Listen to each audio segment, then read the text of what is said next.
Nakauwi ko sa bahay, alauna na madaling araw. Ang sabi ko kay Pastor Ronald Paz, sabi ko, pag-pray na lang ako, wala pa akong nayahan ng sermon. Alam niyo po, pag-uwi ko, pagod na ako, sabi ko, napakasarap na lang matulog. So what I did, nagtulog na lang ako. Pag-gising sa umaga, ayun na. Ayun na. Buti na lang, habang ako ay nandun sa lugar na puntahan po namin, ako ay nangyayari kay Ronald Tubay na magbibigay po sa akin sa pagtatapos ng taon, no? Dito sa last day ng preaching. So, ito yung naisip sa akin ng kanina. Okay? So, let's open our Bible in 1 Corinthians chapter 15. Verse 58. 1 Corinthians chapter 15, verse 58. Kung kayo mag-alala, no, bagamat hindi natin maghandaan ng gusto yung ating sermon sa umagang ito, meron pa rin naman po tayo 7 pages na PDF. 7 pages na PDF. No? Okay. So, I want to read to you, brothers and sisters in Christ, 1 Corinthians chapter 15, verse 15. Ang sabi dito ni Apostol Pablo, kaya nga, mga minamahal ko kapatid, magpakatag kayo at huwag makina, maging masipag kayo palagi sa paglilingkod sa Panginoon dahil alam ninyo hindi masasayang ang inyong pagpapagal para sa Kanya. Pagod na po na tayo. Kaya nakita ko si Mini sa aming present worship, umiiyak ka, ano na ba yun? Hindi ko alam kung umiiyakan nito.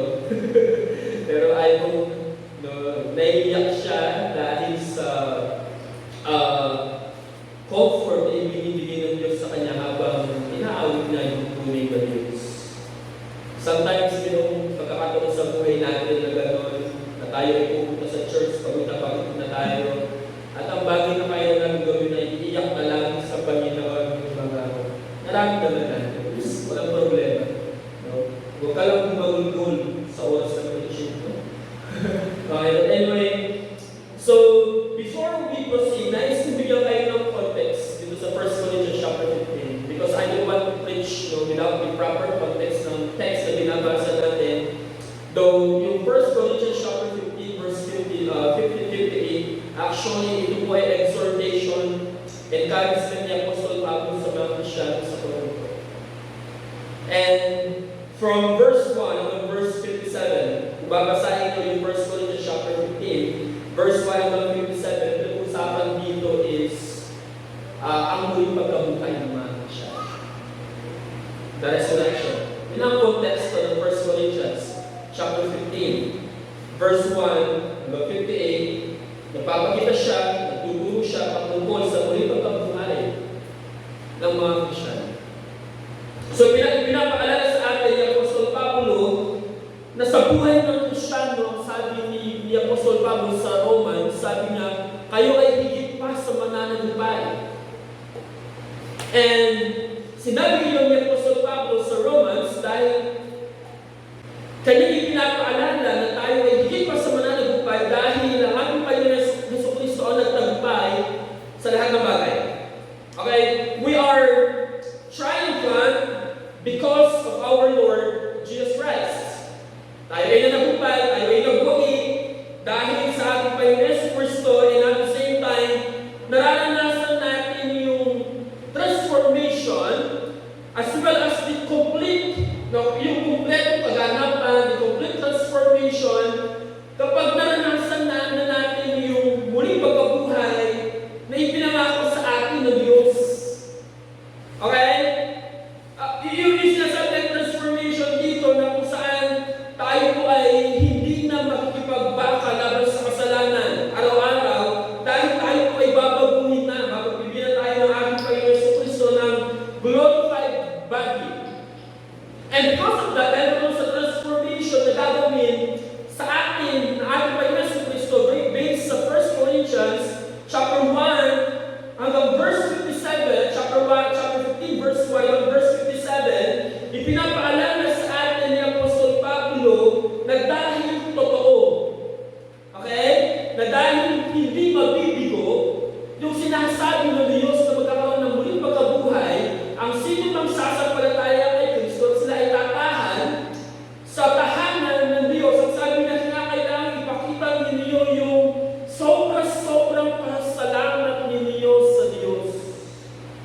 sabi niya Apostle Pablo sa 1 Thessalonians chapter 5, ang sabi niya, in everything, give thanks.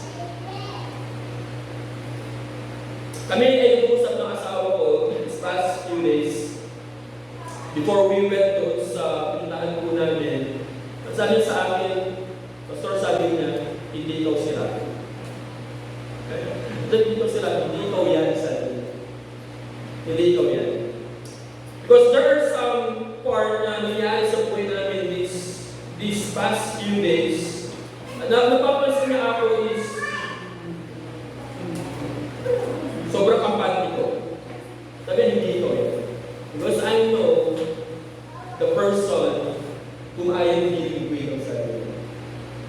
Kaya lang ang kausap ko, pero hindi ikaw yan sabi niya.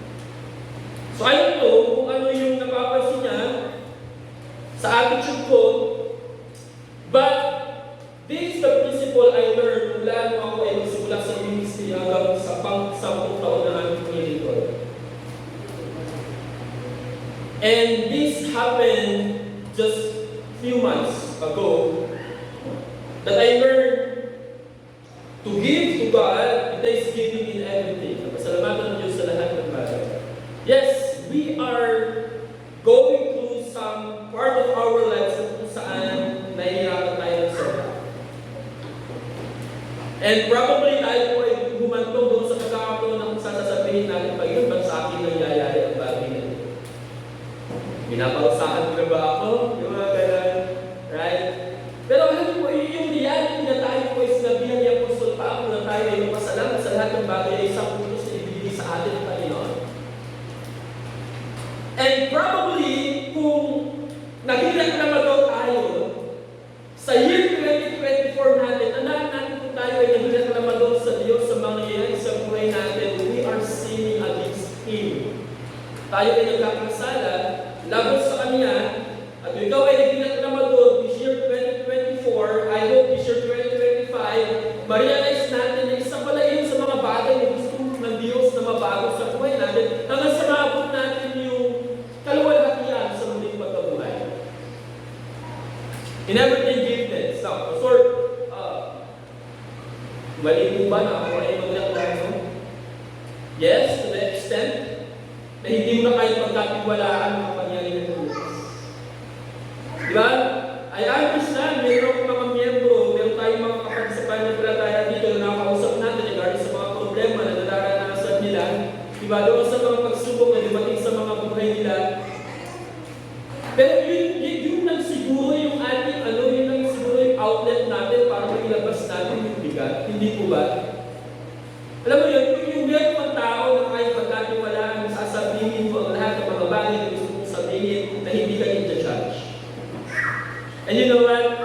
This is what I am thankful of to the Lord this year 2024 bago magtapos ang taon. Alam ko, I met a very special person in my life this year 2024. Alam ko kung ano po yun? Naramdaman ko this year 2024 nagkaroon ako ng amas sa pananampalataya. Meron ako kasama sa mga kaibigan kong Baptist na kapag kasama ko siya, very comfortable ako na ilabas ko kung ano nararamdaman ko. Hindi mga personal problems. Pero sa kanya ko na ipapakita yung pagiging pamilyari nito. Na kaya kong mag-joke, na kaya ko siyang biruhin, na kaya niyang i-take yung mga biro ko na sa palagay ko nakaka-offend kapag inisip ko, pero sa kanya kaya niyang sabayan. And at the same time, sa kanya ko nakakapagtanong, sa kanya ko nakakapagsabi, siya yung i-share sa akin, even ng mga bagay na dapat kong matutunan. And I am very thankful to the Lord. Kaya sabi ko, salamat sa Panginoon, sa kabila ng mga problema, dumating this year 2024, ibigay sa akin ang tawag nito, na kung saan kaya kong ibaba, ibagsak, kaya kong maging totoo at maging ako sa harapan niya. Yun, bakit po kasi kaya kong magbigay ng joke sa kanya, na kaya kong magpatawa sa kanya, na kahit alam ko yung pagpapatawa ko hindi nakakatawa. Is it? Kasi, di ba, minsan tayo ay naghahanap ng ganong tao. That's why I realized na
From chapter 1 hanggang chapter 14, ano mapapansin niyo?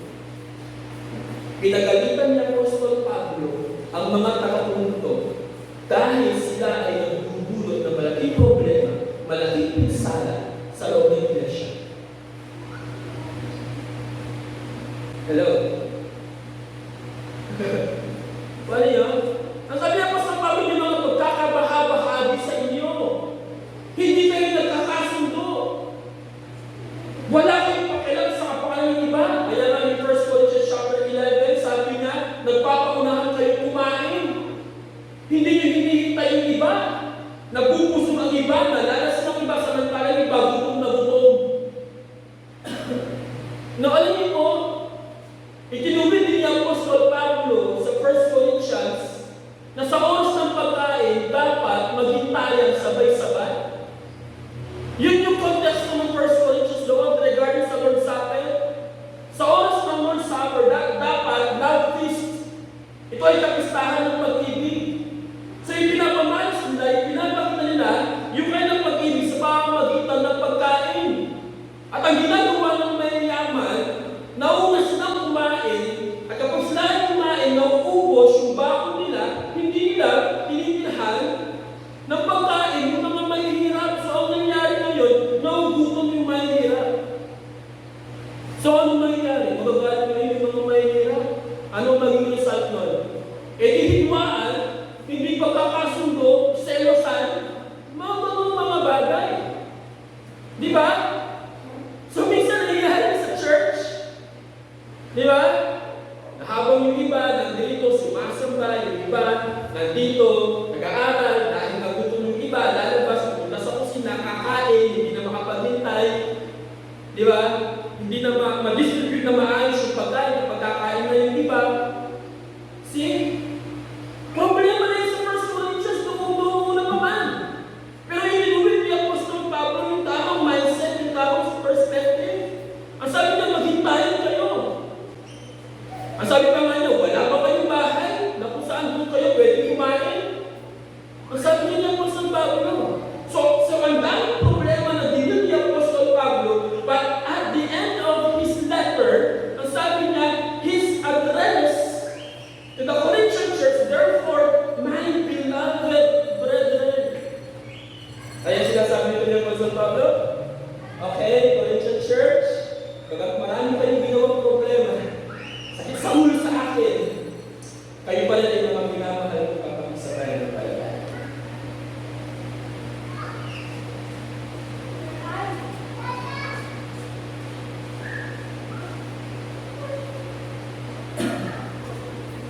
Mahal ba natin yung mga kapitag sa bayan ng palataya at talag natin na meron tayong problema?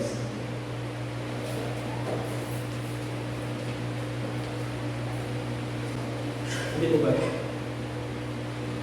Nasabi ba natin sa kapatid natin na ngayong year 2024 na nagkaproblema tayo, tayo nagkasundo, mayroong reason kung bakit hindi tayo magkatono, pero kapatid pa rin mo yung sa bayan ng palataya. Yan ang sabi ng Apostol Pablo. Therefore, ay beloved brethren, mga minamahal sa bayan ng palataya, ang sabi ng Apostol Pablo. See? So, ano yung sabi nito ng Apostol Pablo? Di ba? Noong una, siguro, habang nagsusunod si Apostol Pablo, imagine yung tono habang pinapagaling niya yung mga anak ko. Di ba? Alam niyo po, kapag ako pinapag-usap ako ng asawa ko, ayaw na ayaw ko yung tono niya. Mr. Dayan. Totoo na, yung unang bungad pa lang ng salita at tininan ko pala yung facial expression niya. Sasabihin ko pagod sa kanya, yung defensive move ko. Kasi, ayaw ko yung tono niya, ayaw ko yung facial expression niya, habang sinasabihin niya ako, domain point siya.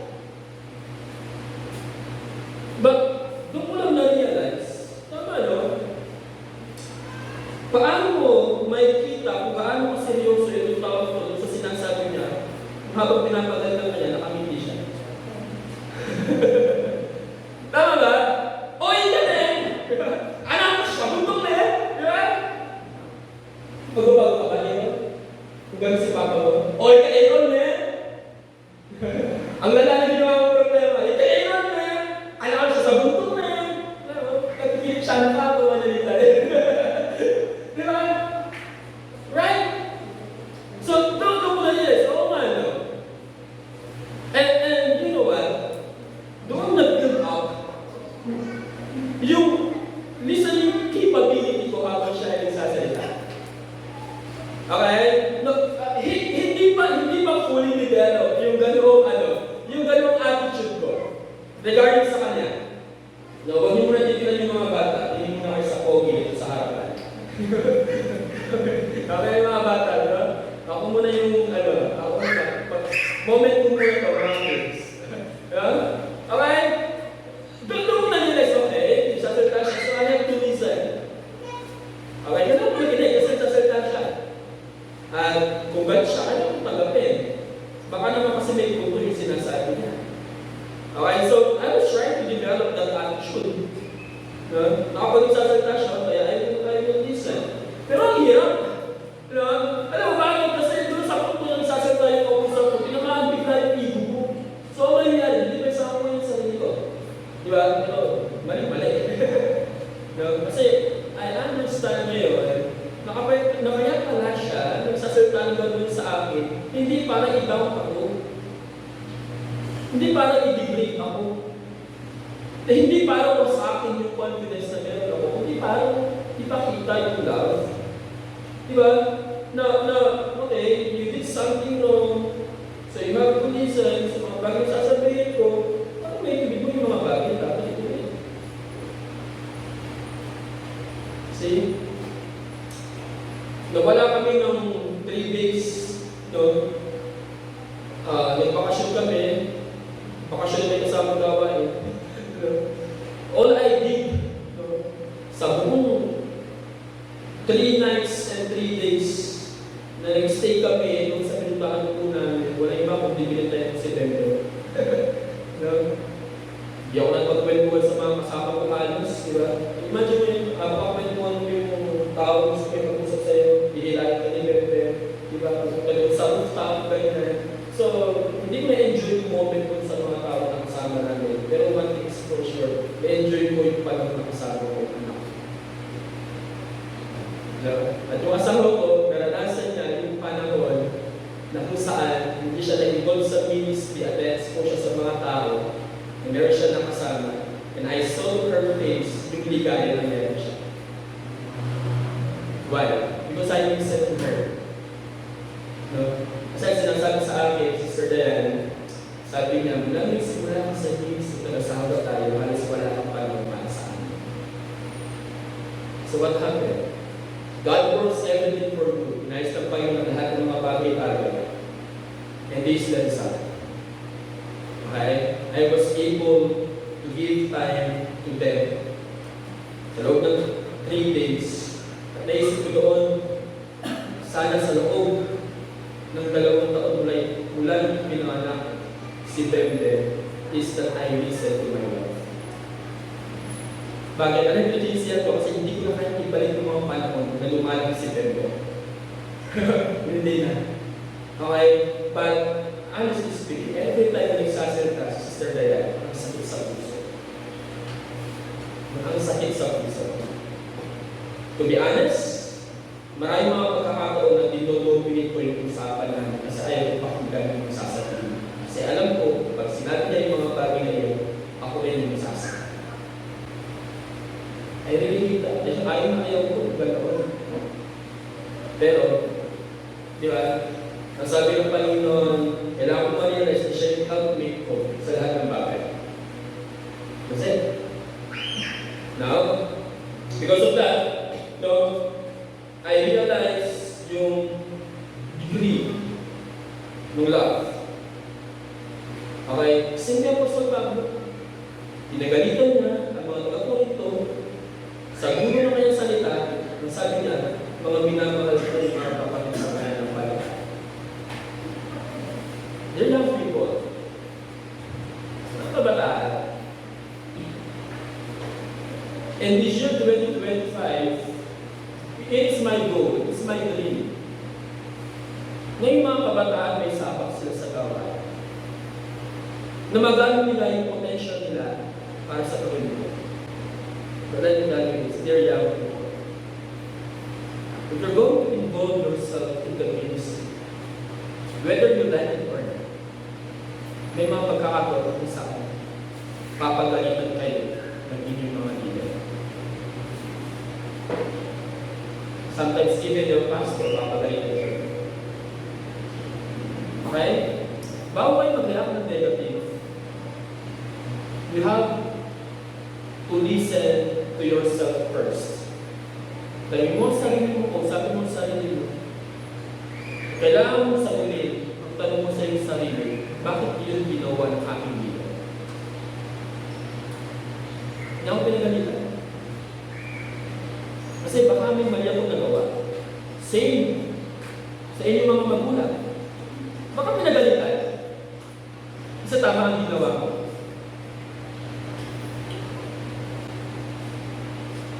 And sometimes, probably meron mga problema na nag-a-arise because of miscommunication. At kapag mayroong miscommunication ang kailangan, communication. Di ba? Kapag mayroong miscommunication, kapag mayroong hindi pagkakaintindihan, ang pinakailangan, ano, Brother Francis? Mag-usap. Hindi mo ba? Kapag mayroong miscommunication, kapag mayroong hindi pagkakaintindihan, ang dapat gawin, dapat di pag-usapan. Di ba? Hindi daw mariresolba ang mga problema kung walang pag-uusap.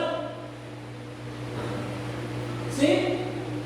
At then, ginawa ni Prophet Pablo, he gave a very long instruction as well as mga pagtutuloy sa church ng Corinth at siya ay nakipag-communicate sa kanya sa pamamagitan ng sulat. Why? Because communication is the key. Okay? Kailangan ma-realize na sa buhay natin is that nakarinig tayo ng feedback and comment, it is because that person na nagsasabi sa atin na gano'n, mahal na tayo. Okay? Mahal na tayo. So, sabi niya Apostol Pablo, sa verse 15, ang sabi dyan is, be ye steadfast, unmovable, always abounding in the word of the Lord, for as much as we know that your labor in the Lord is not in vain. Sabi niya, hindi nasasayang ang lahat ng inyong paglilingkod na ginagawa sa Panginoon. Let me tell you this, young people. Kung ang lahat ng ginawa ninyo noong simbang gabi, ginawa ninyo para kay Lord at hindi para makapag-pa-impress ng sino mang mga tao, hindi na sayang ang ginawa ninyo. Okay? Kung ang lahat ng mga bagay na ginawa ninyo ay ginawa ninyo hindi para may pakita ninyo yung pride ninyo, hindi na sayang ginawa ninyo kay Lord. Ang lahat ng mga bagay na ginawa ninyo noong simbang gabi ay para ipakita na gusto ninyo walatin ang Panginoon at hindi para masabi ng mga tao na ang galing ng turo niyan. Hindi na sayang yung mga ginawa kay Lord. Wala. Wala na sayang. Sa mga bagay na ginagawa natin sa Panginoon, as long as ang ginagawa natin ay para sa kalwalatian. No. Wala akong sa lugar para sabihin sa inyo na mali ang motibo mo sa mga bagay na ginagawa mo. But let me tell you this. Alam ng Panginoon ang tunay na motibo ng ating puso habang tayo ay nagpilito. Alam niya kung para kanino natin ginagawa yan. Alam niya kung ano ang dahilan kung bakit natin ginagawa ang mga bagay na yan. But again, as long as na yung mga bagay na ginagawa natin ay para sa Panginoon, ang motivation natin ay para maliwalhati ang Panginoon. Ang sabi ni Apostol Pablo, dahil totoo ang muling pagkabuhay, hindi nasasayang ang inyong pagpapagal para sa Kanya. Ayun po, ayaw ko na bumangon maaga para maghanda Sa totoo lang, bago ko mag-ready ng sermon, yung mga niready ko nung simbang gabi, tinignan ko muna kung meron akong hindi na i-preach ko. Ang balak ko, doon na lang ako kukuha ng preaching ko. Doon sa mga hindi ko na-preach sana, nung simbang gabi. Pero what happened? Wala. Lahat pala na-preach ko na. So, kailangan ko na yung mag-cram. Para gumawa ng preaching. Talaga yan. Kung ang dahilan ng pagtayo ko dito ay para ipakita sa iyo na galing naman po sa gumawa ng outline, di ba? Ilang oras na magawa niya, no? Hindi yun magbibigay ng kalahati kay Lord. Kung yun ang dahilan ng backup natin ito. Di ba? Sasabihin natin na kung hindi dahil sa akin, hindi magtatagumpay ang gawain na yan. Hindi papapalayan ka rin. Hindi nagulugod ng Diyos. Oo, bigyan mo pinatong. Dahil ka pa sa programa, no? Kasi wala ako. Di ba naman ba? Again, para kayo ba yung para kayo yung gawain ang ginagawa namin? Kayo yung gawain, sasabihin mo palpak ang gawain kung wala. Gawain mo ba? Gawain mo ng ibang tao? O gawain ng Diyos? Kung tunay kang Kristyano, hindi mo ikatutuwa kung palpakan ng gawain. Dahil wala kang contribution. Bagus, may isipin mo paano ko makakatulong para ma-improve ang gawain. Sana doon ang mindset ng mga Kristyano dito, no? Kasi wala pwede may tulong para ma-improve ang gawain. Kinachat ako ni Pastor Ronald, habang kami nandoon sa pilitan ng namin, sabi niya, yung mga women sa Siran, sabi niya, naghahanda daw ng gift para sa mga bata sa Siran. Good! No? Maganda. Pero ang sabi ko kay Pastor Ronald, sabi ko, mas maganda yung target natin na maabot yung mga magulang sa pamamagitan ng regalo, ituloy natin. No? So, ang tanong ko kay Pastor Ronald, may budget pa ba tayo? Sabi ni Pastor Ronald, ang nagagastos pa lang sa budget natin, yung pera na hawak ko, andyan pa rin sa'yo. Nabigla ako. Kasi ang paalam ko kay Pastor Ronald, kabuluhan niya, gamitin niya, muna yung pera nila, dahil hindi ko maibigay, yung pera na nasa akin kasi nasa Gcash. Nabigla akong sabihin niya, sabi niya, yung pera na nagagalaw, yung pera pa lang nahawak ko, yung pera na nasa iyo, hindi pa rin nagagalaw. Oh, really? Sabi ko, talaga ba? Sabi ko, ibig sabihin, yung budget na hawak mo, nag-cash siya doon sa dalawang outreach na puntahan natin. Masabi ko sa kanya, hanggang maaari, huwag mong bagas to save yung mga personal na pera nyo, yung sister may kasabi ko. Alam sabi ko sa Ronald, alam ka yung sister may kayo. In short, gumastos na nila sila. Ano sa sarili? Mula sa sarili ng bulsa para sa gawain. But again, no? Nagpapasalamat ako naman sa mga kapatid natin na nag-usap loob. Di ba? Nasimulan yung gawain na dahil alam nila kulang yung budget, hindi nag-aabutin, nag-start ng ministry.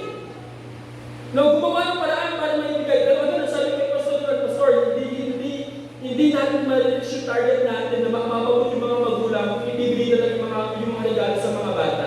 So, kausapin mo si Sister Magda, sabi ko, ganito ang sabihin mo. Kung kaya natin i-reach out yung mga magulang, you will try it. Subukan natin. Ewan ko sinabi ko ni Pastor Ronald. Okay, wait. Kasi ano yung goal natin? Ano yung goal? Bakit tayo ngayon Christmas party ngayon para sa mga bata? Hindi na lang para sa mga bata. Ang goal natin, maabot muna yung mga magulang. Why? Yun ang sinasabi niya Apostol Pablo. Bakit yun ang advice ko kay Pastor Ronald? Ang sinasabi niya Apostol Pablo, samantalahin natin yung pagkakataon. Total din naman, gumastos na naman tayo dun sa mga bata, meron nang lumitaw ng mga budget or whatever para sa mga bata dito sa Siran. Bakit hindi pa natin ibuhos yung ibang mga budget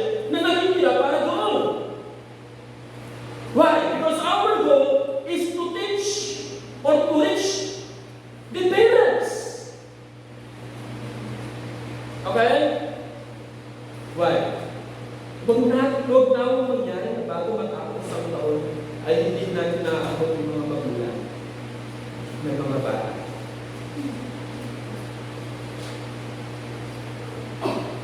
At atensya na po doon sa mga bumati ng Merry Christmas. Hanggang sa akin, Pasko, hindi ako makapag-reply doon sa messenger ko. Yung isang account ko, sinusubo ko i-add yung ibang mga members. Hindi pa po nag-respond. So baka yung message ko nasa message request or whatever. At yung iba po, hindi ko talaga ma-replyan. Doon sa isang account ko din po. Yung alternative account ko. Hindi ko rin po ma-replyan. Hindi ko alam yung reason kung bakit. But again, ang paalala sa atin, sabi niya po sa Pablo, hindi sayang lahat ng inyong mga pagpapagod o pagpagal para sa kanya. Diba? Kaya nga yung principle ba't ka mag-discourage na maglingkod kay Lord kung mayroong tao na naging dahilan kung bakit ka magkita sa pananampalataya? Diba? Sabi ko sa inyo, year 2025, ang daming nasa isip ko na gusto kong gawin. Okay? Kung hindi natin matapos yung sermon ngayong umaga, itutuloy natin mamaya sa Christmas party. 10:15 na po. Pero nasa page 1 pa naman ako. Okay? So sabi niya po sa Pablo, therefore my beloved brethren, being steadfast and movable always abounding in the work of the Lord, for as much as you know that your labor to the Lord is not in vain. Ginasaya ng lahat ng inyong pagpapagod sa Lord. So let me give you encouragement from Revelation chapter 22 verse 12. Young people, listen properly to this verse. Revelation chapter 22 verse 12. Ito po ay para sa ating lahat. Please, listen carefully. Ang sabi dito ng ating Panginoon Hesus Kristo. At sinabi ni Jesus, makinig kayo! Sabi niya, darating na ako. Dala ko ang mga gantimpalang ibibigay sa bawat isa ayon sa kanyang ginawa. Ang sabi ng Panginoon, dala ko ang mga gantimpala sa bawat isa ayon sa kanyang ginawa. Kanino magagaling yung reward natin? Kanino magagaling yung reward natin? Hindi ba sa Panginoon? Hindi mo ba? Mga kapatid, paalala. Kung meron kayong nakita kapag sa pananampalataya na sobrang nagpagal, nagtrabaho para sa ministry, huwag mahiyang i-appreciate sila. Nga diba? Sabihin nyo, kapatid, nakita kita, wag mo tao, nandiyan ka, consistent. Salamat sa Panginoon sa buhay mo. Diba? Hindi naman masamang i-appreciate yung ginagawa ng mga kapatid natin, but take note of this. Lagi natin isa-isip na sa lahat ng mga bagay na ginagawa natin, ang magbibigay ng pinaka-reward natin. Walang iba kundi ang Diyos. Walang iba kundi ang ating Panginoon Hesus Kristo. Diba? Naalala mo last year. No? Pasko. Ang dami nagabot sa akin. Cash. May mga nabili sa akin yung mga nagabot. Pumunta ako sa inyo sa bahay ng mga members kahit hindi ako ng Pasko. Meron silang mga goods na pinadala sa akin. Pagpa-uwi. Merong bigas, whatever. Diba? Eh ngayon year 2024, parang wala yung masyado. Diba? Pwede ba akong reklamo? Kasabihin ko, makakapagay naman naman ako sa sigal. Last year, ang dami yung binigay, bakit ngayon wala? May mga young people na nagabot sa akin na regalo last year, pero ngayon taon wala. Kasabihin ko ba? Kakalimutan na nila ako. Hindi. Wala eh.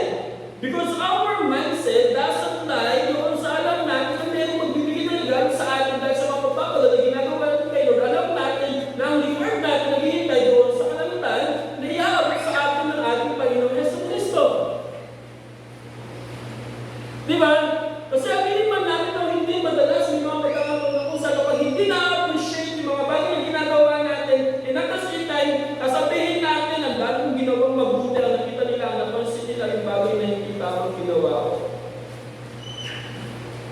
Hindi ka na na-appreciate.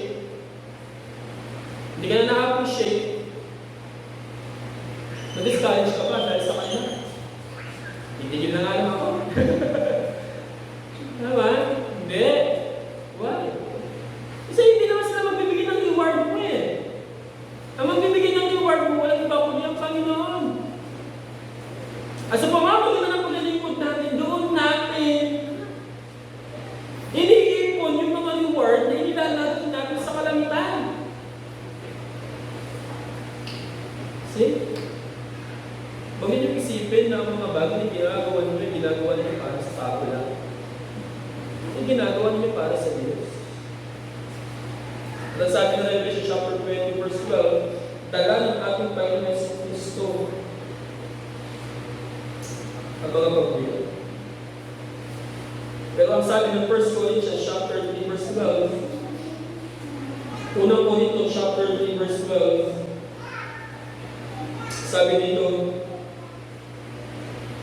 may nagtatayo na gumagamit ng dito bilang kung mahalagang bato. Mayroon namang gumagamit ng kahoy o nagmumulayan. Verse 13, makikilala ang uri ng gawa ng bawat isa sa araw ng paghukom sa pagkatmahay at sa pamamagitan ng apoy kung anong uri ang ginawa ng bawat isa. Kung ang tinayo sa ibabaw ng pundasyon ay hindi masusunog, tatanggap ng gantimpala ang bawat tinayo nun. Ngunit kung masunog naman, mawawala siya ng gantimpala, gawin may maligtas siya. Kaya lang para siya pinag sa apoy. Ngayon, nakakalamot mo.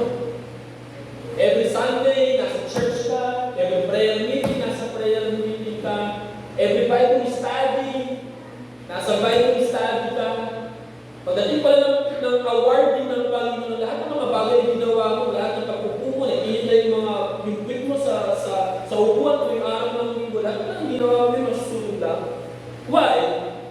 Because you did them not for the Lord. You did them to impress other people. For yourself. Hindi ba? Nakakalungkot na pag ganun, di ba? Nagsayang ka ng panahon, nakakala mo may eternal value ang mga bagay na ginagawa mo, wala pala. See? Iahayag ng Panginoon kung ano yung motive natin sa mga bagay na ginawa natin. Okay? Siya rin sinasabi ng Revelation chapter 3 verse 2. So, ang sabi niya dito, sabi niya ni Apostol Pablo is, be ye steadfast. Alam mo ang ibig sabihin ng steadfast dito? Ang sabi sa Tagalog ng 1 Corinthians chapter 15, ang sabi na dyan ay magpakatatag kayo. Ano yung sabihin na magpakatatag? Dahil alam mo yung katuhan patungkol sa buhay na walang hanggan, upuan mo ang katuhan niyan at hindi ka dapat maalis. Okay, ano yung sabihin na hindi ka dapat maalis? Okay? Dapat nakafix ka. Di ba? Okay, ito po ay kaiba doon sa attitude natin kapag mayroong oras ng pananampahan. Kapag nakafix sitting, kapag hindi ka nakafix sa pag-upo, ang ibig sabihin, may inip ka, whatever, gagawin mo, tatayo ka. Okay? Lalabas ka. Pero ang sabi niya Apostol Paul dito is, dapat nakasettle ka. Okay? Nakasettle ka doon sa mga katotohanan na iyong narinig.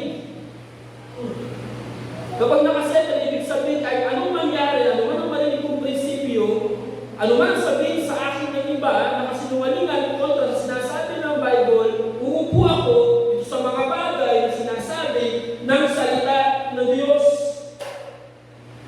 Yan ang sinasabi niya sa Ephesians chapter 4 verse 14. Ephesians chapter 4 verse 14. Ano sabi dyan? Nang sa gayon, hindi na tayo magiging tulad sa mga batong madaling matangay ng sari-sari aral. Hindi na tayo nililigaw ng mga tao ang hangad ay dalhin tayo sa kamalian sa pamamagitan ng kanilang kapusuhan at panindan. Ito yung sabi ng fix.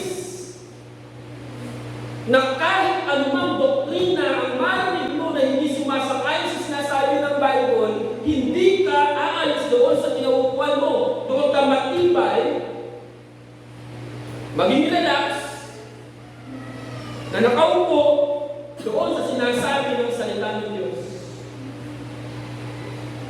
That's being steadfast. And yung word na immovable, nakuha yan doon sa Greek word ng kinos. Ito naman, difference is to be in motion. Okay? But here, yung word na immovable is ametakinos. Ametakinos. Ang ibig sabihin ng ametakinos is not moving. Ano ibig sabihin niya? Same principle. Na Ephesians chapter 4 verse 14, na kahit ano man dumating sa iyo, hindi ka parang katulad ng bata na natatangan ng walang katuan. Yung sinasabi niya sa bagay niya, huwag ka itong mapiktima sa mga maling katuan na itinuturo. Now, ano yung pangatlo? Sabi niya Apostol Pablo sa 1 Corinthians chapter 15, verse 58. Sabi niya, maging masipag kayo palagi sa paglilingkod sa Panginoon. Sabi niya, always abounding in the work of the Lord. Kasi hindi lang sinabi maging masipag kayo. Ang sabi niya, always. Palagi. Di ba? Kapag sabi niya palagi, very consistent. Alam mo yung consistent? Kahit anong mangyari, doon pa rin siya. Consistency.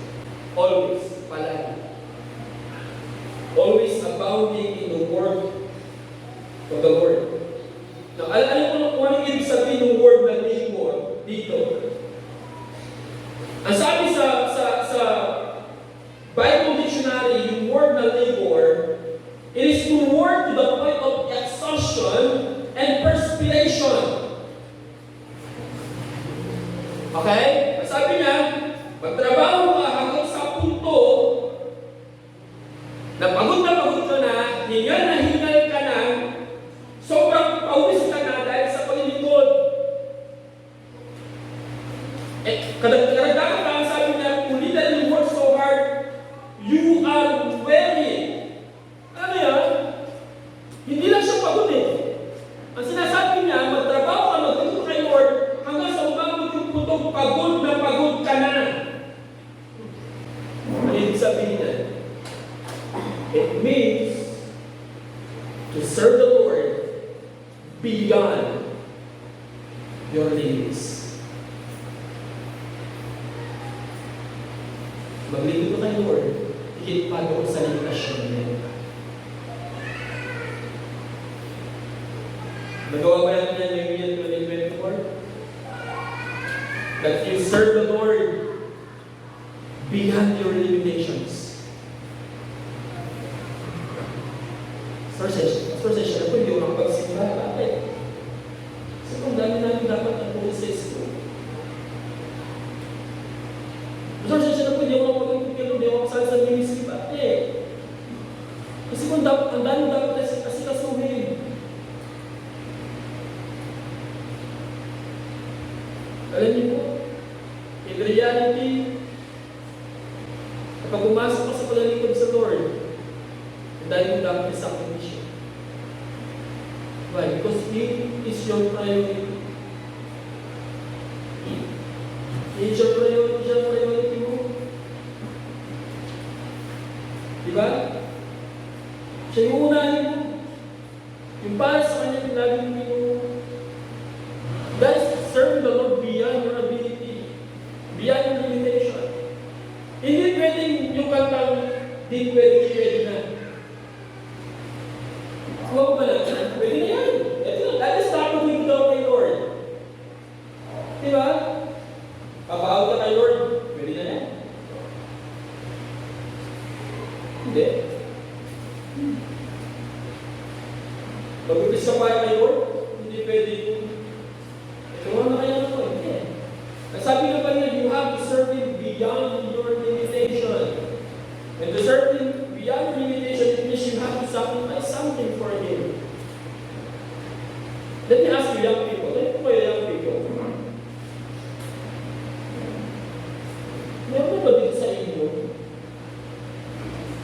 napuyat dahil kakabasa ng Biblia. Napuyat dahil kakapanalangin. So napuyat po ako. Bakit? After ko magkaroon ng ML, nagpasa ako ng Bible, mga 5 minutes, napuyat ako, tuloy na. Hindi na yung sabihin. Balikan natin. Sino dito, kung susubukin mo, yung oras ng panonood mo ng video sa social media na inabot ng 2 oras, yung oras na ikaw ay naglalaro ng Mobile Legends ng 2 oras, kung yung oras na iyon na ginamit mo para magkaroon ng Mobile Legends, manood ng social video, social media, ginamit mo sa pagbasa ng Bible, at napuyat ka, sasabihin mo kaya, nakakainit naman.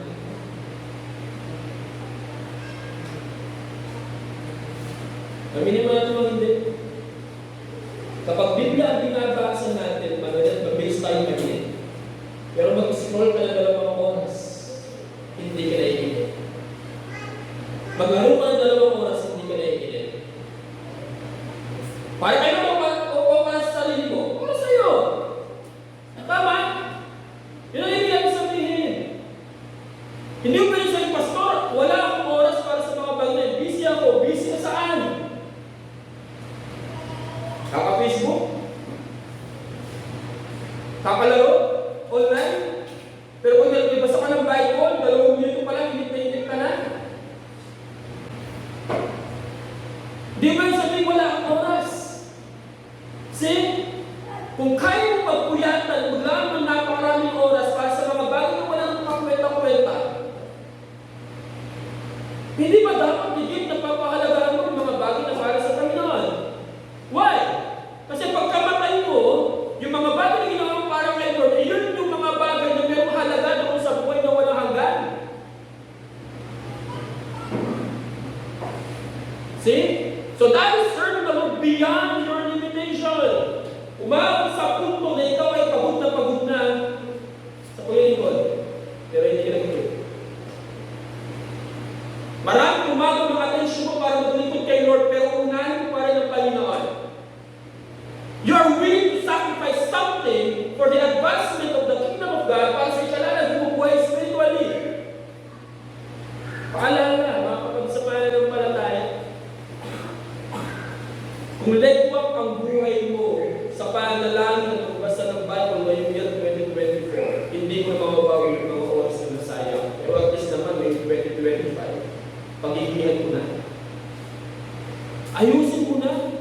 Alamin mo na yung mga priority mo sa buhay. Kuha ko ba natin? So always abounding in the work of the Lord. Alam niyo kung bakit kailangan natin maging masipag sa paglilingkod sa Panginoon? In Ephesians chapter 1 verse 8, na Ephesians chapter 1 verse 8, ang sabi po dito, basahin mo sa verse 7, tinubos tayo ni Kristo sa pamamagitan ng kanyang dugo at pinatawad ang ating mga kasalanan. Look at the word. Ganoon kasagana ang kanyang kagandahang loob na ibinuhos niya sa atin. Ang Diyos, umiling siya na ibigay ang lumalagasang pag-ibig at kagandahang loob na meron siya sa pamamagitan ng ating Panginoong Jesucristo. Hindi po ba? Yung grabe hindi masukat at pagmamahal ng Diyos. Ngayon, minahal ka ng Diyos. Hindi mo kaya susatin, hindi mo kaya mabilang, hindi mo kaya tarutin. Yung kanya kagandahang loob, tapos ang isusumulin mo kay Lord, kakarapot.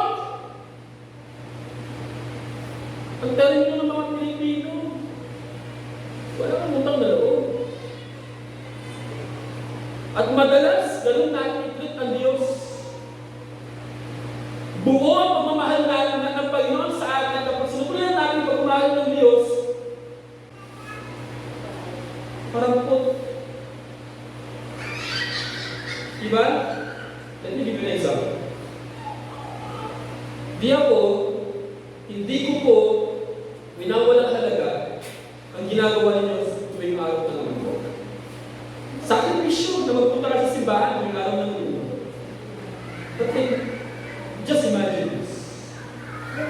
Ginagawa mo yan kasi mahal ka ng Panginoon. Pero kapag ito ay nasa panibag sa Panginoon, you can even give Him your full attention para sa Kanya. Imagine, sa isang linggo, sa isang araw, may 24 hours, i-multiply mo ng 7, ilang oras? Araw ng linggo, 2-3 oras para sa gawain ng Panginoon, init ka pa sa kanyang gawain, and at the same time, nagmamadali ka pa, hindi ka na meron pag iba gagawin. Kaya sabi ng Panginoon, love the Lord your God with all your heart, soul, mind, and strength.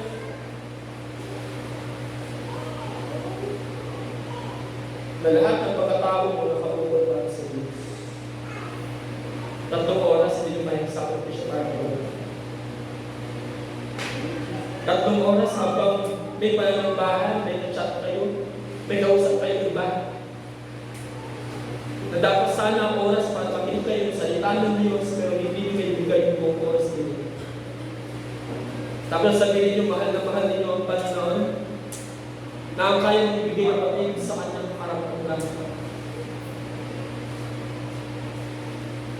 Tama ba? So, sabi ng Panginoon, sa Ephesians chapter 1, verse 8. Actually, yung third, sabi niya, ibinuhos niya ang kanyang kagandahang loob sa atin. Okay? So, that's all for our introduction this morning. So, meron po 4 na punto, or 8 points, na ibibigay sa inyo mamaya sa Christmas party. Itutuloy natin ang mensahe natin mamaya sa Christmas party. But in our conclusion, let me remind you of this. Brothers and sisters in Christ, yes, I understand year 2024 is very hard for you. Pero tanong ko kayo, naging mahirap ang year 2024 para sa iyo. Pero ba't nakakahinga pa rin ang gano'n? Bakit nakakahinga pa rin hanggang ngayon? Mahirap ang year 2024, di ba? Tama? Tama po ba? Pero ang tanong, bakit nakakahinga pa hanggang ngayon? Alam niyo bakit? Kasi pinili ng Diyos na buhayin ka pa. Isiin ka pa mula sa pagkakataon. May kapangyarihan ng Diyos na sa pagtulog mo, maulit na yung buhay. Right? Pero ba't buhay ka pa hanggang ngayon? Ulawin ng Panginoon. Kasi nais ng Diyos na sa year 2025, mag-fulfill mo ang panawagan na sa iyo. Ano yung panawagan sa iyo ng Panginoon? Hindi ko alam specific kung ano ang ipapagawa sa iyo ng Diyos. Hindi ko alam kung ano mismo yung talento na ipapagawa ng Panginoon para magamit mo para sa kanyang kalwalatian. But I make a promise. Magiging mahirap na hindi yung year 2025 para sa iyo. Sabi niya po sa Pablo, kung manangkol mo, maging masipag ka sa paglilingkod sa Panginoon. Maging masipag ka sa paglilingkod sa Panginoon. Yes.